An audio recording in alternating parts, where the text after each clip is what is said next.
Nitekana umunezero ndasubiye kugusuhuza nk'akazi wabandanya kubana natwe ngaha kuri ino mboneshakure kugeza ko amakuru inkuru n'ibiganiro bigezweko biriko biravurwa irya nino mu gihugu c'u Burundi ndetse no hakurya y'imbibe z'igihugu c'u Burundi mu yandi makungu. Nunyemerere nkuhe kaze ndaguhaye mwaramutse cange mwiriwe bivanye naho dukurikira uherereye. Wowe udukurikira uri mu gihugu c'u Burundi ndaguhaye mwiriwe ndetse naho udukurikira uri hakurya y'imbibe z'igihugu c'u Burundi ndaguhaye mwaramutse cange mwiriwe bivanye naho uherereye. Turi ku munsi wa gatandatu igenekerezo rya gatatu z'ukwezi kwa gatandatu umwaka w'ibihumbi bibiri na mirongo ibiri na gatatu.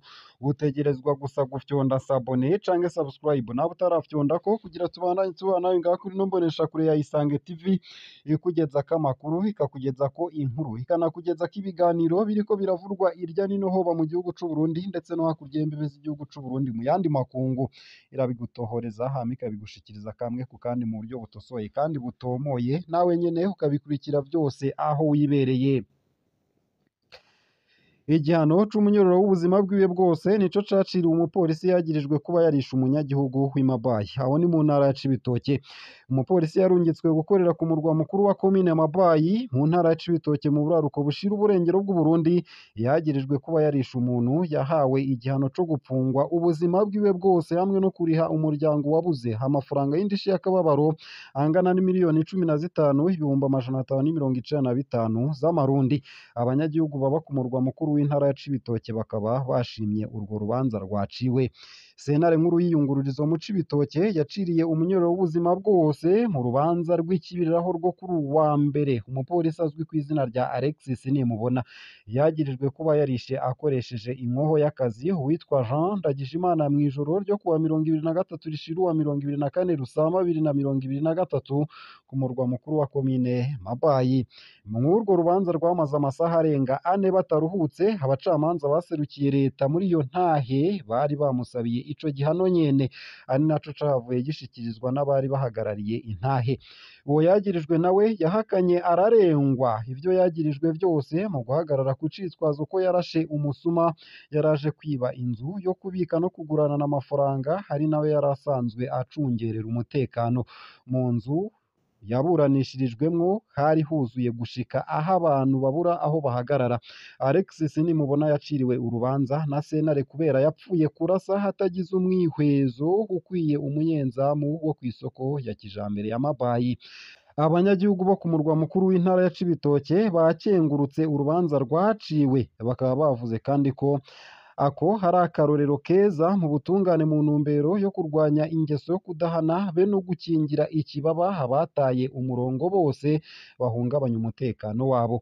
Uwundi munyenzamu hararira isoko rya kijambere ya Mabayi hafise imyaka ishika kuri 60 yareshejwe na sentare parike yari yamwiketse ko atatabaye umuntu amerewe nabi. Nayo mu makuru ariko aravurwa hanze mbibe z'igihugu c'u Burundi nuko ikakuma ni mw'ikambi ya indaro impunzi mu gihugu ca Kenya. Ingwara ziturutse ku gufungura nabi zirabangamiye impunzi. Ibitaro vyo mw'ikambi vyarengewe n'ubwinshi bw'abagore n'abana barwaye ingwara ziturutse ku gufungura nabi. Impunzi zikaba zitera akamo ko gutabaza.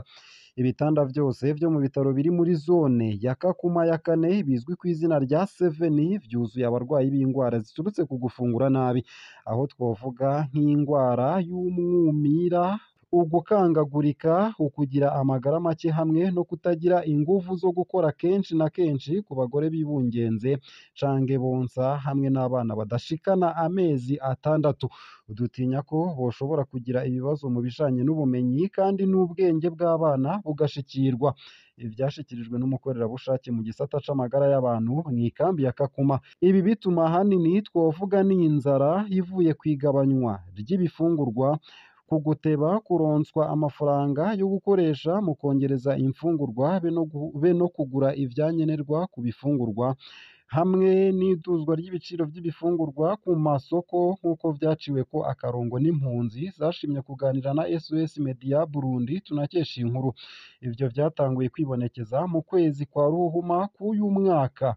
Twibaza ko hari ivy'akanya gato ariko vyahavuye bibandanya.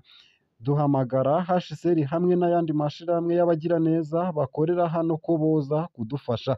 Ibi vyashikirijwe n'impunzi cane cane zituruka mu Burundi naho ivyo vyerekeye ababa muri iyo kambi bose. Ibintu vyunyuwe n'ihindagurika ry'ibihe abarimyi bo muri ako karere ntibagishobora kuronka ivyamwa be n'imboga vyo kugurisha mu ikambi, bikaba hariyo nyanduruko y'uko kudafungura ibikwiye vyibonekeza mu mpunzi. Ikambi ya Kakuma womenya ko iri mu buseruko bushira uburengero bwa Kenya, akarere kari mu bugararwa, icumbitsemwo impunzi zirenga ibihumbi 200 harimwo ibihumbi 25 zituruka mu Burundi.